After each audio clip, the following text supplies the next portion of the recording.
दादा जमींदार थे। उन्होंने मेरे वालिद को बहुत आला तालीम दिलाई और वो मुकाबले के इम्तिहान में पोजीशन लेकर एक आला सरकारी ओहदे पर फाइज हुए। उनका बहुत असर और रसूख था, मगर ये असर और रसूख मुसीबत पड़ने पर उनके काम न आया। जिस रोज मेरे भाई की शादी थी, उसी दिन से ये किस्सा ने जन्म लिया। वालिद के एक दौर के करीबी रिश्तेदार भी उससे शादी पर मौजूद थे। वो अपनी फैमिली के साथ आए थे। उनका एक बेटा जो 22 वर्ष का था, निहायत खूबसूरत था। उसका नाम अहमद था। उसकी शोहरत अच्छी न थी। जब उसका रिश्ता मेरे लिए आया तो वालिद साहब ने वो इनकार कर दिया। बरादरी के कुछ लोगों ने दरख्वास्त की कि ये रिश्ता मंजूर कर ले। वालिद ने अम्मी से कहा, सनम से पूछ लो, अगर वो हाँ कह दे तो गौर कर लेंगे। लेकिन मैंने भी इनकार कर दिया था। उसकी बदतमीजी के किस्से मुझे तक पहुंच चुके थे। मेरे लिए इसमें कोई कशिश न थी। एक रोज उसने मुझे फोन किया और शादी की दरख्वास्त बराह रास्त की तो मैंने जवाब दिया, मुझे तुम्हारे साथ उम्र भर का सफर मंजूर नहीं। अब और ज्यादा मजबूर मत करो। मर जाऊंगी मगर तुमसे शादी नहीं करूंगी। एक रोज जब अबू और भाई घर पर न थे, वो हमारे घर आ गया। अम्मी की किचन में मसरूफ थी। वो सीधा मेरे कमरे में आया और शादी के दिन इंतकाम में लगा। मैं पत्थर की तरह साकर इसकी बातें सुनती रही। वो मेरे लिए इसकी कोई बात काबिल गौर न थी, लेकिन जाते जाते उसने जो धमकी दी वो खौफ इजाद होकर देने वाली थी। उसने कहा, दुनिया की कोई ताकत मुझे मेरे मकसद के असूल से नहीं हटा सकती। मैं तुम्हें हर सूरत हासिल करके रहूंगा। को किचन में पता भी न चला कि वो कब आया और कब चला गया। उसके जाने के बाद मेरे जहन में इसके धमकी अमेज अल्फाज घूमने लगे। जो कुछ वो गुजर रहा था, मेरा अंदर घटन पड़ती जा रही थी, जैसे कुछ होने वाला हो। शायद अहमद की धमकी का नफ्सियाती असर था कि मैं उसकी धमकी अमेज अल्फाज अबू को बताए बगैर ना रह सकी। उन्होंने अहमद से बात सुनी और फिर अहमद के वालिद को फोन किया। जाने उनसे क्या बात की कि अहमद के फोन आने ही बंद हो गए। उसके फोन से पढ़ाई में खलल पड़ रहा था और पढ़ाई ना हो पाती थी। मैंने सुख का सांस लिया। उन्हीं दिनों जबकि इम्तिहान सर पर थे, चाचा की बेटी की शादी का बुलावा आया। सब शादी पर जा रहे थे और मैं गजबा में थी कि क्या करूं, इम्तिहान की तैयारी करूं या शादी अटेंड करूं। आखिरकार ये फैसला किया कि घर पर रहकर इम्तिहान की तैयारी करना ज्यादा जरूरी है। सब घर वाले चले गए और मैं अकेली रह गई। एक दिन बाद ही मुझे चाचा लेने आ गए तो मैं उनके साथ जाने पर मजबूर हो गई, क्योंकि घर में तन्हा रहना भी दुश्वार लगा। चाचा जान भाई की शादी के तीसरे रोज मैंने वालिद से कहा कि मुझे वापस घर ले चलें। पढ़ाई का हाथ हो रहा।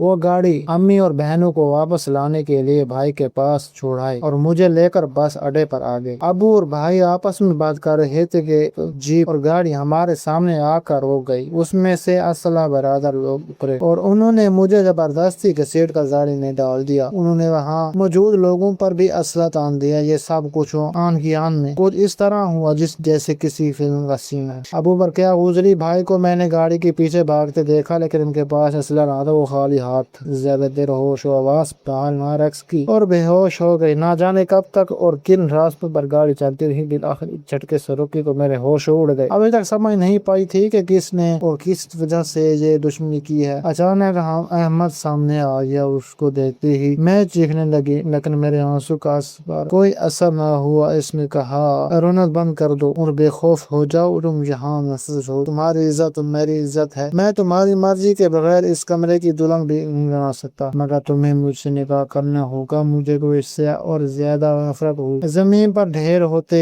हबाब और बेबसी भाई के चेहरे में आंखों के सामने थे। मैंने कहा, अहमद मर जाऊंगी, तुम जिस शख्स से शादी नहीं करूंगी। जिस कमरे में मुझे रखा गया वहाँ पर हर तरह की सहूलत मौजूद थी, मगर मेरे लिए ये मकाम कैद खाने जैसा था। अंदाजा नहीं हुआ कि कितने रोज जो शब गुजर गए। हर वक्त अल्लाह से दुआ करती कि मुझे इस बंदान से निकाल दे। अहमद रोजाना कमरे के बाहर खड़ा होकर मुझसे निकाह का तकाजा करता, मगर कमरे के अंदर कदम न रखता। हर बार इनकार करती। जब वो चला जाता तो शुक्र करती कि महफूज हूँ। घर वालों की परेशानी का ख्याल मुझे सब पसंद कर देता था। एक रोज बड़ी मुलाजमा ने मुझे बताया, मैंने सुना है कि तुम्हारे वालिद की तबीयत नासाज है। तुम दिन में मुसलसल अपने बाप की जिंदगी की दुआ करती रही। शाम को अहमद आया तो कुछ बेचैन साथ था। कहने लगा कि नादानस्ता حرکت نے اس بھی آنگا پھنسا دیا تھا۔ جس شخص کے پاس ہم رہ رہے ہیں وہ ٹھیک آدمی نہیں ہے، تم ذرا چپ کرو اور ہم پور جا کر نکاح کر لیتے ہیں، اس طرح ہم گھر جا سکے۔ میں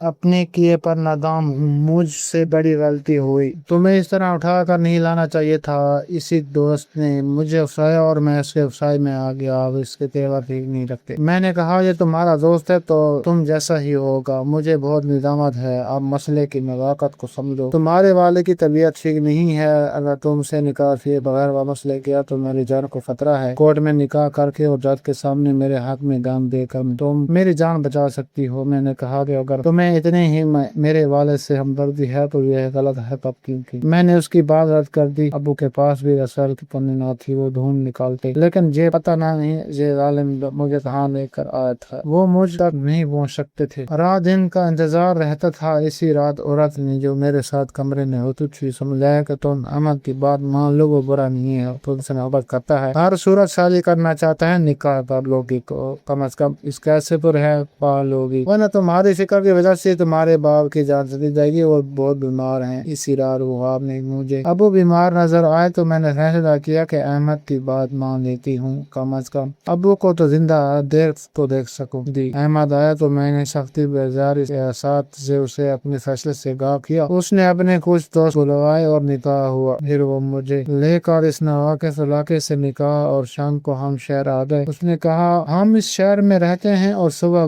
وکیل سے بات کروں گا تاکہ کورٹ میں نکاح پکے نکاح کا ثبوت حاصل کروں۔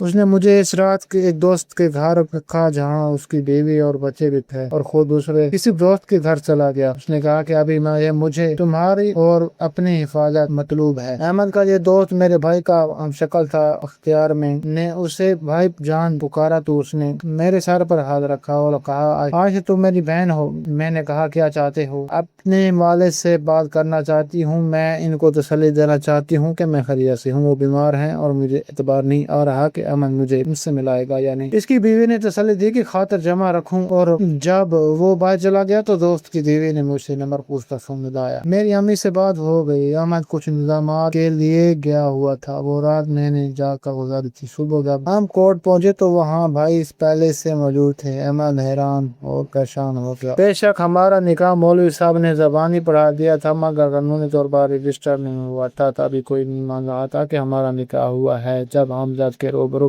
ہوئے تو میں نے بیان بھائیوں کے حق میں دیا۔ احمد پکڑ لیا گیا، اس نے برادری کے بڑوں کو فون کیا تو وہ وہاں آ گئے تو معاملے کو مسئلہ سے حل کرانے کی کوشش کی۔ احمد کے والد نے میرے بھائیوں کی بہت زیادہ محنت سے مدد کی، برادری کے بڑوں کے مانگنے سے بھائیوں نے صلح ڈالی، مگر احمد کو رہا دلا کر بھائی مجھے اپنے ساتھ گھر لے آئے۔ میں خوش تھی کہ جیسی گئی تھی ویسے ہی محفوظ واپس آ گئی تھی۔ اگلے ہی لمحے یہ خوش خاک میں مل رہی جب پتہ چلا کہ ابو فوت ہو گئے ہیں۔ اس خبر نہیں ڈال کر جی میں بستر پر ڈھیر ہو گئی۔ اس حال میں بھی رشتہ داروں کی باتیں میرے کانوں تک پہنچنے لگی۔ یہ لڑکی اپنے والد اور بھائیوں کی آنکھوں میں دھواں جھونک کر گھر سے بھاگ گئی تھی، اب نہ جانے کس حال میں واپس آ گئی ہے۔ میں کسی کو یقین نہ دلا سکی کہ میں باعزت واپس آئی ہوں، اور میرے دشمن نے مجھ سے وہ دشمنی نہیں کی جو اکثر لوگ کر جاتے ہیں۔ اس معاشرے کے لوگ کسی دوسرے کے بہن بیٹی کے معاملے میں بہت خطرناک ہو جاتے ہیں۔ میں کئی روز گھر سے غائب رہی تھی اور بعد میں میری زندگی کے دامن پر ایسا جا ثابت ہوئی جیسے میرے آنسو نہ رک سکے۔ میرے بھائی میرے غم میں بہت بدل گئے تھے۔ رفتہ رفتہ سب بہنوں کی شادیاں ہو گئی، مگر میرا رشتہ کہیں نہ ہو سکا۔ مجھے نہ کیا گناہ کی ایسی سزا ملی کہ میں آج تک تنہا ہوں، جب کہ بھائی بہن سب اپنی گھروں میں آباد ہیں۔ ایک ماں تھی، وہ بھی نہ رہی۔ بعد میں رشتہ داروں نے کوشش کی کہ احمد سے باقاعدہ میری شادی ہو جائے، مگر اس نے انکار کر دیا۔ میں نہیں جانتی تھی کہ میرے زندگی اجڑ جانے والے لوگ نے کیوں انکار کیا۔